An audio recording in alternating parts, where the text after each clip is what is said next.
ಕರ್ನಾಟಕದ ಸುಪ್ರಸಿದ್ಧ ಜ್ಯೋತಿಷ್ಯರು ಪಂಡಿತ್ ಶ್ರೀ ರಘುನಂದನ್ ಭಟ್ ಇವರು ಶ್ರೀಪುರುಷ ವಶೀಕರಣ, ಪ್ರೇಮ ವಿಚಾರ, ಸಾಲಬಾಧೆ, ವ್ಯಾಪಾರದಲ್ಲಿ ಕಷ್ಟನಷ್ಟ, ಜಾಗದ ತಕರಾರು, ಪ್ರೇತಬಾಧೆ, ದಾಂಪತ್ಯದಲ್ಲಿನ ಸಮಸ್ಯೆ ಹಾಗೂ ಎಲ್ಲಿಯೂ ಪರಿಹಾರವಾಗದ ಯಾವುದೇ ಗುಪ್ತ ಕಠಿಣ ಸಮಸ್ಯೆಗಳಿದ್ದು ಕೆಲವೇ ದಿನಗಳಲ್ಲಿ ಗ್ಯಾರಂಟಿ ಪರಿಹಾರಕ್ಕಾಗಿ ಪಂಡಿತ್ ಶ್ರೀ ರಘುನಂದನ್ ಭಟ್ ಅವರನ್ನು ಸಂಪರ್ಕಿಸಿ 9972230030. ನನ್ನ ಹೆಸರು ಮಹೇಶ್ ಅಂತ. ನಾನು ಮಂಗಳೂರಿನವನು. ನಾನು ಬಿಕಾಂ ಡಿಗ್ರಿ ಮುಗಿಸಿ ಈಗ ಒಂದು ಸಣ್ಣ ಕಂಪನಿಯಲ್ಲಿ ಕೆಲಸ ಮಾಡ್ತಾ ಇದ್ದೇನೆ. ನನ್ನ ಮನೆಯಲ್ಲಿ ಒಟ್ಟು 4 ಜನ, ಅಪ್ಪ, ಅಮ್ಮ, ನನ್ನ ಮುದ್ದಿನ ಅತ್ತೆ ಮಗಳು ತೇಜಸ್ವಿನಿ. ತೇಜಸ್ವಿನಿಯನ್ನು ನಾನು ಪ್ರೀತಿಯಿಂದ ತೇಜು ಅಂತಾನೆ ಕರೆಯುವುದು. ಈ ಕಥೆ ನನ್ನ ಮತ್ತು ನನ್ನ ತೇಜು ನಡುವೆ ನಡೆದ ಕ್ರೀಡೆಯ ಕಥೆಯಾಗಿರುತ್ತೆ. ಕಥೆ ಶುರು ಮಾಡುವ ಈ ಘಟನೆ ನಡೆದಾಗ ತೇಜುಗೆ 9 ವರ್ಷ, ಈಗ 23 ವರ್ಷ. ನನ್ನ ಬಗ್ಗೆ ಹೇಳಬೇಕೆಂದರೆ ಆರಡಿ ಕಟೋಡ್, ಗೋಧಿ ಬಣ್ಣ, ಬಲಿಷ್ಠವಾಗಿದ್ದೇನೆ. ಚಿಕ್ಕ ವಯಸ್ಸಿನಿಂದಲೂ ಹೆಂಗಸರ ಬಗ್ಗೆ ಚೂರು ಆಸಕ್ತಿ. ಅವರು ನೋಡುವ ಹಂಬಲ ನನಗೆ 10 ವರ್ಷ ಇರುವಾಗಿನಿಂದಲೇ ಆಸಕ್ತಿ ಬೆಳೆಯಿತು. ನನಗೆ ನಿಜವಾದ ಕ್ರೀಡೆ ಬಗ್ಗೆ ಗೊತ್ತಿರಲಿಲ್ಲ. ನಾನು ಬೆಳೆದಂತೆ ಎಲ್ಲವೂ ಅರ್ಥವಾಯಿತು. ಈ ಎಲ್ಲ ವಿಷಯಗಳು ಗೊತ್ತಾದ ಮೇಲೆ ನನಗೆ ಮತ್ತೆ ತೇಜು ಮೇಲೆ ಒಲವು ಹೆಚ್ಚಾಯಿತು. ಈಗ ಮಾಡಿ ಅವಳನ್ನು ನೋಡಬೇಕು ಅನ್ನಿಸ್ತಿತ್ತು. ನನ್ನ ಗೆಳೆಯರಿಂದ ಅಂತಹ ಫಿಲಂಗಳ ಬಗ್ಗೆ ತಿಳ್ಕೊಂಡೆ. ನಾನು ಇಂಟರ್ನೆಟ್ನಲ್ಲಿ ಹುಡುಕಿ ಒಂದೆರಡು ದೃಶ್ಯಗಳನ್ನು ಡೌನ್ಲೋಡ್ ಮಾಡಿ ಇಟ್ಕೊಂಡಿದ್ದೆ. ನಾನು ಫಿಲಂಗೆ ವ್ಯಸನಿ ಆಗ್ಬಿಟ್ಟೆ. ದಿನಕ್ಕೆ ಒಂದಾದರೂ ದೃಶ್ಯ ನೋಡಲಿಲ್ಲ ಅಂದ್ರೆ ನನಗೆ ಆ ದಿನ ತೃಪ್ತಿ ಅಂತಾನೆ ಅನಿಸುತ್ತಿರಲಿಲ್ಲ. ನೋಡುತ್ತಲೇ ನಾನು ಹ್ಯಾಂಡ್ವರ್ಕ್ ಮಾಡಲು ತಾನಾಗಿಯೇ ಕಲಿತುಬಿಟ್ಟೆ. ನಾನು ವ್ಯಸನಿ ಆಗ್ಬಿಟ್ಟೆ. ಕಾಲ ಕಳೆದ ಹಾಗೆ ಫಿಲಂ ಮತ್ತು ಹ್ಯಾಂಡ್ವರ್ಕ್ ಅಷ್ಟೊಂದು ತೃಪ್ತಿಯನ್ನು ಕೊಡ್ತಾನೆ ಇರಲಿಲ್ಲ. ನನಗೆ ಇನ್ನೂ ಹೆಚ್ಚಿನ ತೃಪ್ತಿ ಬೇಕೆನಿಸಲು ಆರಂಭಿಸಿತು. ನನ್ನ ತೃಪ್ತಿಗೆ ಒಂದು ಹೆಣ್ಣು ಬೇಕು, ಹೆಣ್ಣಿನಿಂದಲೇ ಬೇಕು ಅಂತ ನನ್ನ ಮನಸ್ಸು ಹೇಳಲು ಆರಂಭಿಸಿತು. ಆಗ ನನ್ನ ಕಣ್ಣಿಗೆ ಬಿದ್ದದ್ದು ನನ್ನ ಮಗಳು ತೇಜು. ನನಗೆ ತೇಜುವಿನ ಮೇಲೆ ಮೊದಲಿಂದಲೂ ಒಂದು ರೀತಿ ಪ್ರೀತಿ. ಅವಳಿಗೆ ಯಾರಾದರೂ ಬೈದರೆ, ಯಾರಾದರೂ ಹೊಡೆದರೆ ನನಗೆ ತುಂಬಾ ಕೋಪ ಬರುತ್ತಿತ್ತು. ತಿರುಗಿಸಿ ಅವರನ್ನೇ ಬೈಯುತ್ತಿದ್ದೆ. ನನ್ನ ಅಪ್ಪ ಅಮ್ಮನಿಗೂ ಕೂಡ ಅವಳನ್ನು ಹೊಡೆಯಲು ಬೈಯಲು ಬಿಡುತ್ತಿರಲಿಲ್ಲ. ಅವಳ ಮೇಲೆ ನನಗೆ ಅತಿಯಾದ ಪ್ರೀತಿ ಮತ್ತು ಕಾಳಜಿ ಆಗಿನಿಂದಲೂ ಇತ್ತು. ಅವಳು ಕೂಡ ನನ್ನನ್ನು ಅಷ್ಟೇ ಪ್ರೀತಿಸುತ್ತಿದ್ದಳು, ಗೌರವಿಸುತ್ತಿದ್ದಳು. ನನ್ನನ್ನು ಯಾವುದೇ ಸಂದರ್ಭದಲ್ಲಿಯೂ ಬಿಟ್ಟುಕೊಡುತ್ತಿರಲಿಲ್ಲ. ಅದು ಒಂದು ನಿಷ್ಕಲ್ಮಶ ಪ್ರೀತಿಯಾಗಿತ್ತು. ಏನೂ ಗೊತ್ತಿಲ್ಲ, ಒಂದು ದಿನ ನಾನು ಇದ್ದಕ್ಕಿದ್ದ ಹಾಗೆ ನನ್ನ ಕಲ್ಪನೆಯಲ್ಲಿ ತೇಜು ನನ್ನ ಮುಂದೆ ಬಂದು ಬಿಟ್ಲು. ನನ್ನ ಈ ಸಂದರ್ಭದಲ್ಲಿ ಅವಳನ್ನು ನೆನೆಯುವುದು ತಪ್ಪು ಅಂತ ಅನ್ನಿಸ್ತು. ನನ್ನ ಮನಸ್ಸು ಕೇಳಲೇ ಇಲ್ಲ. ಅವಳನ್ನೇ ನೆನೆಯುತ್ತಾ ನಾನು ನಂತರ ಹ್ಯಾಂಡ್ವರ್ಕ್ ಮಾಡಿದ್ದು ತಪ್ಪು ಅನ್ನಿಸೋಕೆ ಆರಂಭವಾಯಿತು. ಆದರೂ ಅದು ಬಹಳ ಹೊತ್ತು ಉಳಿಲಿಲ್ಲ. ನೆನೆಯಲು ಮತ್ತೆ ಆರಂಭಿಸಿದೆ. ಅದು ನನಗೆ ಸಾಮಾನ್ಯ ನಾರ್ಮಲ್ ಆಗಿ ಅನ್ನಿಸ್ತಿತ್ತು. ಅವಳನ್ನು ನಾನು ಒಂದು ಹೆಣ್ಣಾಗಿ ನೋಡಲು ಆರಂಭಿಸಿದೆ. ಅವಳನ್ನು ಪಡೆಯಬೇಕೆಂಬ ಆಸೆ ಬಂತು. ಆದರೆ ಹೇಗೆ ಅಂತ ಗೊತ್ತಾಗಲಿಲ್ಲ. ಆ ಸಮಯ ಬರುವವರೆಗೂ ಕಾಯೋಣ ಅಂತ ಸುಮ್ಮನಾಗಿ ಬಿಟ್ಟೆ. ತೇಜು ಪಿಯುಸಿ ಮುಗಿಸಿ BCS ಮಾಡಲು ಶುರು ಮಾಡಿದ್ಲು. ನಾನು ಬಿಕಾಂ 3ನೇ ವರ್ಷ ಓದುತ್ತಿದ್ದೆ. ತೇಜು ತುಂಬಾ ಮೆಚೂರ್ಡ್ ಆಗಿ ಕಾಣುತ್ತಿದ್ದಳು. ಅಂದ್ರೆ ಈಗ ಚೆನ್ನಾಗಿ ವಯಸ್ಸಾದ ಹುಡುಗಿಯಾಗಿ ಕಾಣುತ್ತಿದ್ದಳು. ಅವಳು ತುಂಬಾ ಆಕರ್ಷಣೀಯವಾಗಿ ಕೂಡ ಕಾಣುತ್ತಿದ್ದಳು. ಒಂದು ದಿನ ನಾನು ಅವಳ ಕಾಲೇಜಿನಲ್ಲಿ ಸ್ಯಾಟರ್ಡೇ ಇತ್ತು. ಅಂದ್ರೆ ಒಂದು ಫಂಕ್ಷನ್ ಇತ್ತು. ಅವತ್ತು ಅವಳು ಮರೂನ್ ಬಣ್ಣದ ಗೋಲ್ಡನ್ ಬಣ್ಣದ ಜರಿ ಇರುವ ಸೀರೆಯನ್ನು ಹುಟ್ಟಿಕೊಂಡು ರೂಮಿಂದ ಹೊರಗೆ ಬರ್ತಾಳೆ. ಕೂದಲನ್ನ ಸೆಡಿಲಾಗಿ ಬಿಟ್ಟಿದ್ಲು. ನಿಜವಾಗ್ಲೂ ಹೇಳಬೇಕೆಂದರೆ ಅವಳು ಏಂಜಲ್ ತರ ಕಾಣುತ್ತಿದ್ದಳು. ಹೀಗೆ ಅವಳ ಅಂದವನ್ನು ನೋಡುತ್ತಾ ನಾನು ಮತ್ತೆ ಹ್ಯಾಂಡ್ವರ್ಕ್ ಮಾಡಿಕೊಳ್ಳೋಕೆ ಟಾಯ್ಲೆಟ್ಗೆ ಹೋದೆ. ಅವಳನ್ನ ಆ ಗಳಿಗೆಯಲ್ಲಿ ಯಾವಾಗ ನೋಡಿದ್ನೋ ನಾನು ಅವಳನ್ನು ಯಾವಾಗ ಸೇರ್ತೀನಿ ಅಂತ ಕಾಯ್ತಾ ಇದ್ದೆ. ಆ ಸ್ವರ್ಗ ಸಮಯ ಬಂದೇ ಬಿಟ್ಟಿತ್ತು. ಅದು ಅವಳ ಕಾಲೇಜಿನ ಆನ್ಯುವಲ್ ಡೇ ಇತ್ತು. ತೇಜು ಬೆಳಗ್ಗೆ ಕಾಲೇಜಿಗೆ ಹೋಗಿದ್ಲು. ನಾನು ಕೂಡ ಕಾಲೇಜಿಗೆ ಹೋಗಿದ್ದೆ. ಸಂಜೆ ಬಂದು ಫ್ರೆಶ್ ಅಪ್ ಆಗಿ ಬಟ್ಟೆ ಬದಲಾಯಿಸಿ ಟಿವಿ ನೋಡ್ತಾ ಕುಳಿತುಕೊಂಡ್ವಿ. ಸುಮಾರು ಬೆಳಗ್ಗೆ 10 ಗಂಟೆ 30 ನಿಮಿಷ ಗಂಟೆ ಆದರೂ ತೇಜು ಬರ್ಲಿಲ್ಲ. ಅಮ್ಮ ಮಹೇಶ್ ಸ್ವಲ್ಪ ನೀನೇ ಹೋಗಿ ನೋಡಬಾರಪ್ಪ ಅಂದ್ಲು. ಸರಿ ಅಂತ ನಾನು ಹೊರಟಿದ್ದೆ. ಅಷ್ಟರಲ್ಲಿ ತೇಜುನೇ ಕಾಲ್ ಮಾಡಿದ್ಲು. ನಾನು ರಿಸೀವ್ ಮಾಡಿ, ನಾನು ಹಲೋ ತೇಜು ಎಲ್ಲಿದ್ದೀಯಾ? ನಾನು ಮನೆಯಲ್ಲಿ. ಯಾಕೆ ಏನಾಯ್ತು ಅಂದೆ. ತೇಜು ಲೇಟ್ ಆಯ್ತು ಕಣೋ, ಪ್ಲೀಸ್ ಯಾವ ಬಸ್ಸು ಇಲ್ಲ, ಸ್ವಲ್ಪ ಬಂದು ಪಿಕ್ ಮಾಡ್ತೀಯಾ? ಇಲ್ಲ ಆಟೋನೂ ಇಲ್ಲ, ಸ್ವಲ್ಪ ಬೈಕ್ ತಗೊಂಡು ಬರ್ತೀಯನೋ ಅಂದ್ಲು. ನಾನು ಸರಿಯಲ್ಲೇ ಇರು ಬಂದೆ ಅಂದೆ. ಫೋನ್ ಕಟ್ ಮಾಡಿ ನಾನು ಹೋಂಡಾ ಡ್ರೀಮ್ ಬೈಕ್ ಇಟ್ಟುಕೊಂಡು ಹೊರಟೆ.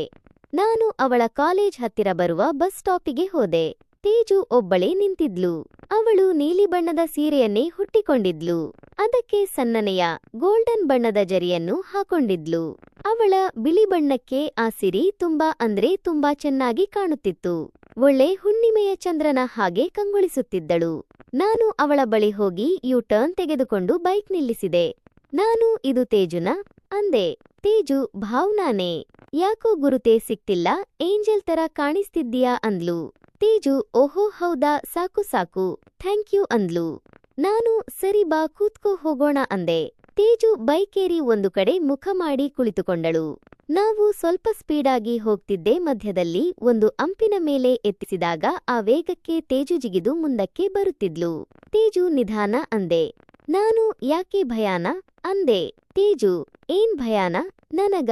ತೇಜು ಇವಾಗ ಎಷ್ಟು ಬೇಕಾದರೂ ಸ್ಪೀಡಾಗಿ ಹೋಗು, ನಾನು ತಡೆಯಲ್ಲ ಅಂತ ಹೇಳ್ತಾಳೆ. ಅಲ್ಲೇ ಅವಳನ್ನ ಏನೇನೋ ಮಾಡಬೇಕು ಅನ್ನೋ ಬೈಕೆ ಹುಟ್ಟಿಕೊಳ್ತು. ನನ್ನನ್ನು ನಾನು ಸುಧಾರಿಸಿಕೊಂಡೆ. ಸುಮ್ನೆ ಬ್ರೇಕ್ ಹಾಕಲು ಆರಂಭಿಸಿದೆ. ಅವಳು ಬ್ರೇಕ್ ಹಾಕಿದಾಗೆಲ್ಲ ಜೋರಾಗಿ ನಗುತ್ತಾ ನನಗೆ ಸಹಕಾರ ನೀಡುತ್ತಿದ್ಲು ಅಂತ ಅನ್ನಿಸ್ತಿತ್ತು. ಕೊನೆಗೆ ಮನೆ ಬಂತು. ತೇಜು ಬೈಕಿಂದ ಚಿಕ್ಕಿದು ನನಗೊಂದು ಹಠಮಾರಿ ನಾಟಿ ನಗುವನ್ನು ತೋರಿಸ್ತಾ ಬೆಂಕದಿಂದ ಒಳಗೆ ಹೊರಟಲು. ನಾನು ಬೈಕ್ ಅನ್ನ ಪಾರ್ಕ್ ಮಾಡಿ ಅವಳ ಹಿಂದೆ ಹೋದೆ. ಅಪ್ಪ ಅಮ್ಮ ಟಿವಿ ನೋಡ್ತಿದ್ರು. ಅಮ್ಮ ತೇಜುನ ನೋಡಿ, ಅಮ್ಮ ಯಾಕೆ ಲೇಟು ಅಂದ್ಲು. ತೇಜು ಆನ್ಯುವಲ್ ಡೇ ಅತ್ತೆಮ್ಮ, ಇಷ್ಟೊತ್ತು ಆಯ್ತಾ ಅಂದ್ಲು. ಅಮ್ಮ ಆನ್ಯುವಲ್ ಡೇ ಇದ್ರೆ ಬೇಗ ಬರೋಕೆ ಆಗಲ್ವಾ? ಹೆಣ್ಣು ಮಕ್ಕಳು ಹೀಗೆ ತಡರಾತ್ರಿ ಮನೆಗೆ ಬಂದ್ರೆ ಏನು ಮಾಡಬೇಕು? ಅಮ್ಮ ಬೈಯಲು ಆರಂಭಿಸಿದಳು. ತೇಜುಗೆ ಸ್ವಲ್ಪ ಕೋಪ ಮಾಡಿಕೊಂಡಳು. ರೂಮಿಗೆ ಹೋದಳು. ನಾನು ಅವಳನ್ನು ಸಮಾಧಾನ ಮಾಡಲು ರೂಮಿಗೆ ಹೋಗಿದೆ. ಅವಳು ಮಲಗಿಕೊಂಡಳು ಬೇಜಾರದಲ್ಲಿ. ನಾನು ತೇಜು ಏನೇ ಇಷ್ಟಕ್ಕೆ ಕೋಪ ಮಾಡಿಕೊಂಡೆ ಅಂದೆ. ತೇಜು ನೀನು ಹೇಗೆಲ್ಲ, ನಾನೇನು ಕೋಪ ಮಾಡಿಕೊಂಡೆನಾ? ತೇಜು ತಿರುಗಿ ನನ್ನನ್ನು ನೋಡಿ ನಗಲು ಆರಂಭಿಸಿದಳು. ನಾನು ಅವಳ ಪಕ್ಕಕ್ಕೆ ಹೋಗಿ ಕುಳಿತುಕೊಂಡೆ. ನಾವಿಬ್ಬರೂ ಮಾತನಾಡಲು ಆರಂಭಿಸಿದೆವು. ಅಷ್ಟರಲ್ಲಿ ಅಮ್ಮ ಆಲೆಯಿಂದ ಕರೆದರು. ಅಮ್ಮ ಮಹೇಶ್ ಅವಳನ್ನು ಕರೆದುಕೊಂಡು ಬಾ ಊಟಕ್ಕೆ ಅಂದ್ಲು. ನಾನು ತೇಜುವನ್ನು ನೋಡಿದೆ. ಅವಳು ತಲೆ ಅಲ್ಲಾಡಿಸಿ ಬೇಡ ಕಣೋ, ಫ್ರೆಂಡ್ಶಿಪ್ ಚೆನ್ನಾಗಿ ತಿಂದು ಬಿಟ್ಟಿದ್ದೇನೆ, ಈಗಲೇ ತಿನ್ನಕ್ಕೆ ಆಗಲ್ಲ ಅಂದಳು. ನಾನು ಅಮ್ಮ ನೀವು ಊಟ ಮಾಡಿ, ನಾವು ಆಮೇಲೆ ಮಾಡ್ತೀವಿ ಅಂದೆ. ಅಮ್ಮ ಮತ್ತು ಅಪ್ಪ ಊಟ ಮಾಡಿ ಚೆನ್ನಾಗಿ ರೂಮಿಗೆ ಹೋಗಿ ಮಲ್ಕೊಂಡರು. ನಾವಿಬ್ಬರೂ ಇನ್ನೂ ಮಾತಾಡ್ತಾ ಇದ್ದೇವೆ. ತೇಜು ಅವಳ ಕಾಲೇಜ್ ಆನ್ಯುವಲ್ ಡೇ ಬಗ್ಗೆ ಹೇಳಲು ಆರಂಭಿಸಿದಳು. ಮಾತಾಡ್ತಾ ಅವಳು ಎದ್ದು ಕಬೋರ್ಡಿನಿಂದ ನೈಟಿ ತೆಗೆದುಕೊಂಡು ಕೋಟ್ ಮೇಲೆ ಇಟ್ಟಳು. ನನಗೆ ಊಟಕ್ಕೆ ರೆಡಿ ಮಾಡ್ತಾ ಇದ್ದೀಯಾ? ನಾನು ಸ್ವಲ್ಪ ಡ್ರೆಸ್ ಚೇಂಜ್ ಮಾಡಿಕೊಂಡು ಫ್ರೆಶ್ ಅಪ್ ಆಗಿ ಹೊರಗೆ ಬಂದು ಬಿಡ್ತೀನಿ ಅಂದಳು. ನಾನು ಸರಿ ಎಂದು ಹೊರಟೆ. ತೇಜು ಬಾಗಿಲನ್ನು ಹಾಕಿಕೊಂಡಳು. ನನಗೆ ಸ್ವಲ್ಪ ನಿರಾಸೆ ಆಯಿತು. ನನಗೆ ಅಲ್ಲೇ ಇದ್ದಿದ್ರೆ ಅವಳನ್ನು ನೋಡಬಹುದಿತ್ತಲ್ಲಪ್ಪ, ಒಂದು ಮನಸ್ಸಲ್ಲಿ ಭಾವನೆ. ನಾನು ಊಟಕ್ಕೆ ರೆಡಿ ಮಾಡಿದೆ. ಅಷ್ಟರಲ್ಲಿ ತೇಜು ಕೂಡ ಹೊರಗೆ ಬಂದಳು. ಊಟಕ್ಕೆ ಕುಳಿತುಕೊಂಡಳು. ನಾವಿಬ್ಬರೂ ಮಾತಾಡ್ತಾ ಊಟ ಮಾಡೋಕೆ ಶುರು ಮಾಡಿದ್ವಿ. ಊಟ ಮುಗಿಯಿತು. ನಾನು ಕೈ ತೊಳ್ಕೊಂಡು ನನ್ನ ರೂಮಿಗೆ ಹೊರಟಿದ್ದೆ. ಆಮೇಲೆ ಏನಾದರೂ ತೇಜು ನನ್ನನ್ನು ಕರೆದು ಒಂದು ದೊಡ್ಡ ವಿಚಾರವನ್ನು ಸ್ಫೋಟಿಸಿದಳು. ಆ ಕ್ಷಣ ಸಂಪೂರ್ಣವಾಗಿ ನನ್ನನ್ನೇ ಬದಲಾಯಿಸಿತು. ಅದೇನೆಂದರೆ, ತೇಜು ಒಬ್ಬ ಹುಡುಗನನ್ನು ಪ್ರೀತಿಸುತ್ತಿದ್ದಾಳೆ. ಅವನನ್ನು ಮದುವೆಯಾಗಲು ನಾನು ಸಹಾಯ ಮಾಡಬೇಕಂತೆ. ಅತ್ತೆ ಮಾವನಿಗೆ ಹೇಳಿ ಅವನ ಜೊತೆ ಮದುವೆ ಮಾಡಿಸಬೇಕಂತೆ. ಆ ಕ್ಷಣವೇ ನನ್ನ ಹೃದಯ ನುಚ್ಚುನೂರಾಯಿತು. ಅಂದಿನಿಂದ ನಾನು ಹೆಚ್ಚು ಹುಡುಗಿಯರ ಜೊತೆ ಫ್ಲರ್ಟ್ ಮಾಡೋಕೆ ಶುರು ಮಾಡಿದೆ. ಹೀಗೆ ಮದುವೆಯಾದರೂ ಕೂಡ ಇವತ್ತು ಕೂಡ ಯಾವುದೇ ಬದಲಾವಣೆ ಇಲ್ಲ. ನಾನು ಎಲ್ಲರ ಜೊತೆನೂ ಫ್ಲರ್ಟ್ ಮಾಡ್ತಾ ಇದ್ದೀನಿ. ಕಾರಣ ತೇಜು ನನ್ನ ನಿಜವಾದ ಪ್ರೀತಿ, ಅದು ಸತ್ತು ಹೋಯಿತು. ಇದು ನನ್ನ ಹೆಂಡತಿಯ ಅಕ್ಕನೊಂದಿಗೆ ಸಂಬಂಧ ಇಟ್ಟುಕೊಂಡ ಕಥೆ. ನಾನು ಈಗ ಇರೋದು ಎಲೆಕ್ಟ್ರಾನಿಕ್ ಸಿಟಿಯಲ್ಲಿ. ನನಗೆ ಮದುವೆ ಕೂಡ ಆಗಿದೆ. ನನ್ನ ಕಥೆಯಲ್ಲಿ ನನ್ನ ಹೆಂಡತಿ ಕಥಾನಾಯಕಿ ಅಲ್ಲದ ಕಾರಣ ಅವಳ ಹೆಸರನ್ನು ಹೇಳುವುದು ಬೇಡ. ಅವಳ ಅಕ್ಕನ ಹೆಸರು ಅನು ಅಂತ. ಕಳೆದ ಕೆಲವು ತಿಂಗಳುಗಳಿಂದ ನನ್ನ ಹೆಂಡತಿಯ ನಡುವೆ ಆ ಒಂದು ಆಸಕ್ತಿ ತೀರಾ ಕಡಿಮೆಯಾಗಿತ್ತು. ಸಂಸಾರದಲ್ಲಿ ವಿರಸ ಉಂಟಾಗಿದೆ. ಅದಕ್ಕಾಗಿ ನಾವು ಹೊಸ ರೀತಿಯ ಆಲೋಚನೆಯನ್ನು ಮಾಡುತ್ತಿದ್ದೇವೆ. ಅದಕ್ಕೆಂದು ನಾನು ಎಕ್ಸ್ಪ್ಲೈನ್ ಮಾಡಲು ಹೇಳಿಕೊಟ್ಟೆ. ಹಾಗಾಗಿ ನಾವು ಅಕ್ಕಪಕ್ಕದವರ ಹಾಗೆ, ಅಪರಿಚಿತ ಹಾಗೆ, ಸ್ನೇಹಿತರ ಹಾಗೆ, ಸಹೋದ್ಯೋಗಿಗಳ ಹಾಗೆ ಚಾಟಿಂಗ್ ಮಾಡುತ್ತಾ ಕೊನೆಗೆ ಹಾಸಿಗೆಯಲ್ಲಿ ಕೊನೆಗಾಣಿಸುತ್ತಿದ್ವಿ. ಅದು ಕೂಡ ಸಂತೃಪ್ತಿಯಲ್ಲಿ ಮುಗಿದಿತ್ತು. ಹೇಳಬೇಕೆಂದರೆ ನನಗೆ ನನ್ನ ಹೆಂಡತಿಯ ಅಕ್ಕ ಮೇಲೆ ಮುಂಚೆಯಿಂದಲೂ ಒಂದು ಕಣ್ಣು ಪ್ರೀತಿ ಇತ್ತು. ಅವಳ ಬಗ್ಗೆ ಹೇಳಬೇಕೆಂದರೆ ಅವಳಿಗೆ ಮದುವೆಯಾಗಿದ್ದರೂ ಕೂಡ ತುಂಬಾ ಚಿಕ್ಕವಳಂತೆ, ಇನ್ನೂ ಮದುವೆಯಾಗದವಳಂತೆ ಕಾಣುತ್ತಾಳೆ. ಬೆಳ್ಳಗಿದ್ದಾಳೆ, ಸ್ವಲ್ಪ ದಷ್ಟಪುಷ್ಟವಾಗಿದ್ದಾಳೆ, ತುಂಬಾ ಆಕರ್ಷಕವಾಗಿದ್ದಾಳೆ. ಅವಳು ಅತ್ಯಂತ ಅದ್ಭುತವಾದ ಭಾಗ ಅಂದ್ರೆ ಅದು ಅದೇನೋ ಗೊತ್ತಿಲ್ಲ.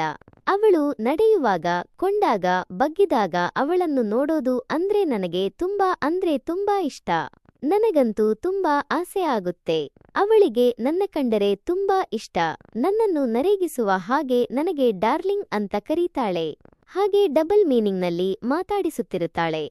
ನಾನು ಕೂಡ ಒಳ್ಳೆಯ ಸಮಯದಲ್ಲಿ ಅಥವಾ ನನಗೆ ಆಸೆಗಳು ಹೆಚ್ಚಾದಾಗ ಅವಳನ್ನ ಡಾರ್ಲಿಂಗ್ ಅಂತಾನೆ ಕರೆಯೋದು.